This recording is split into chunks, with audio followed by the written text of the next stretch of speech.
Hello, friends. Hope you're having a great weekend. If you're watching this when it posts, hope it's a great Saturday doing things you love with the people you love. Today, I'm going to talk about the path of peace, and I kind of want to confront the saddening normalization of acting out of frustration and anger that we see so much in the world. The world's gone crazy. The world's gone mad. Shootings and road raging and cutting in line. Um, Whether fictional or factual, the world is full of too much anger and too much hatefulness in the world. It's sad. It really should sadden us. It should kind of shock us and sadden us, I think, because I'm afraid we may have forgotten that this behavior is illogical and brutish. It doesn't actually work either. It's not like it makes things better. I think it's on a spectrum, right? From dehumanizing attitudes about others to line cutting to road rage to much, much worse. It's in the movies, even for our kids. Um, I think we may have forgotten, or we just don't care anymore, that these feelings characterize the way of violence, whether it's violence is psychological or physical, and it's always bad. It destroys friendships, it destroys relationships, it destroys possibilities and opportunities. It destroys property. It destroys lives. It's never good. Never, ever good. Bayard Rustin, he was an African American civil rights leader, and he explained very, very well. If we desire a society of peace, then it cannot be achieved by a society use of force or violence. Simon Wiesenthal, he was a Holocaust survivor of the Wiesenthal Museum fame. He said, violence is like a weed. It doesn't die even in the greatest drought. Isaac Asimov, he was an American author and a professor of chemistry at Boston University. I think he may have said it like most poignantly, at least in this context or this discussion. He said, violence is the last refuge of the incompetent. And it's so bad. I mean, this is such a bad time. Each time I see it, I can't help but remember how Romans chapter 3 describes those without God. It said, their throat is an open grave.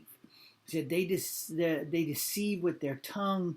Viper's venom is in their lips. Their mouth is full of cussing and cursing and bitterness. Their feet are swift to shed blood.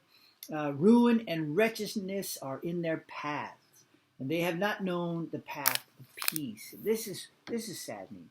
Please, dear friends, make a commitment to not be on the path of violence and anger and animosity, and don't please never forget that acting out our frustrations, anger, and animosity is brutish, and it doesn't work.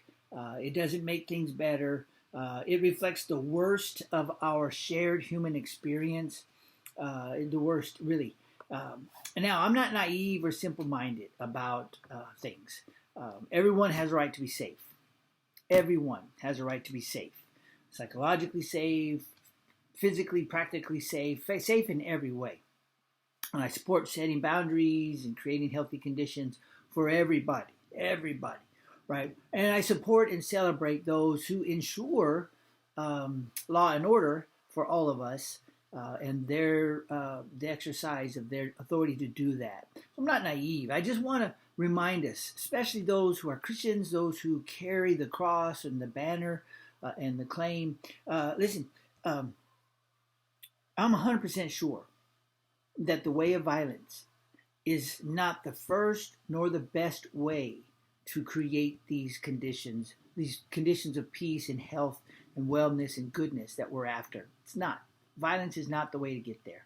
Whether within our families, whether within the broader community, even the international community, violence, war, acts of hate and animosity and bitterness, that's not going to get us there. And let me remind you, in closing, the words of King Solomon. He said, don't forget my teaching, referring to the instruction of the Lord and the instruction of God in the scriptures and the wisdom that is earned and gained by people who follow carefully after God with fear and obedience. It says, let me remind you, don't forget my teachings. Keep my commandments with your heart. For length of days and long life and peace shall they add to you. Their ways are ways of pleasantness, and all their paths is peace. And it's echoed in the New Testament. Those who sow the seeds of righteousness do so in peace. So please, dear friends, have a great day. And as you go, make sure you adopt and live and advocate for this path of peace. Have a great day. See you next time.